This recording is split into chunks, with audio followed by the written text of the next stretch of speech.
আসসালামু আলাইকুম। চলে আসছি পুরান ঢাকা হেয়ার কাটিং এ। তো এখানে চুলগুলো স্ট্রেচ করব। আগে প্রথম শেভ হবো, তারপরে স্ট্রেচ করব। তো এখন হেয়ার কাটিং এ ঢুকলাম, চেয়ারে বসলাম।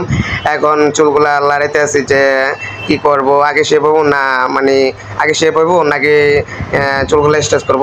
তো আগে শেভটা হয়ে নিলাম। তো আগে শেভটা হওয়ার পরে এখন কমপ্লিট হয়েছে শেভটা হওয়ার।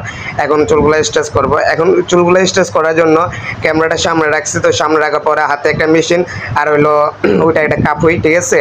তো চিরুনি বলতে পারেন, ঠিক আছে। ওইটা হলো গোল একটা চিরুনি। তো এখন উনি আস্তে ধীরে চুলগুলারে মানে অ্যাডজাস্ট করতে আছে, ঠিক আছে, মিলাইতে আছে, আস্তে ধীরে মিলাইতে আছে। আর এটা যে তাপ, বাবারে বাবা, এত তাপ এটা মানে যা বলার বাইরে না।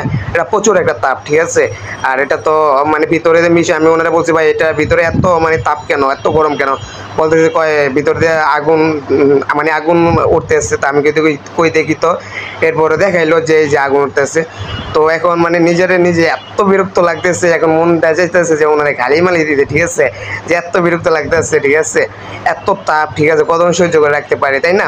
তো এখন ওই পাশে মানে কারিং করা শেষ হয়েছে, এই পাশে এখন আবার হিট দিতে আছে। দেওয়ার পরে এখন এই পাশে প্রচুর গরম, এই পাশে আমার মাথার তাল্লার উপরে এত গরম পড়ছে ভাই, যা বলার বাইরে না, ঠিক আছে। মানে যা বলার বাইরে না, কি করবো যে আমি ভাবছি যে এমনই উঠে যাবো, ঠিক আছে, নিজে ভাবতেছি এমন উঠে যাবো, ঠিক আছে। তো ওনার মানে তার আগেই স্টেজ করা শেষ।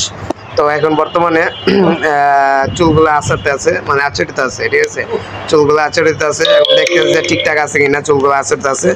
তো এখন আস্তে ধীরে আঁচড়তে আছে। আর হইলো মানে হাত ধরে রাখছে যে কিরকম দেখতে আছে।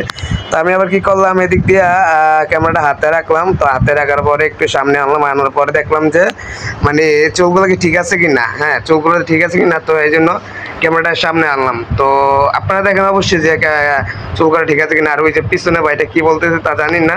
তো হয়তো মনে হয় আমার বিষয় নিয়ে কি বলতেছে মনে হয় চাইছে।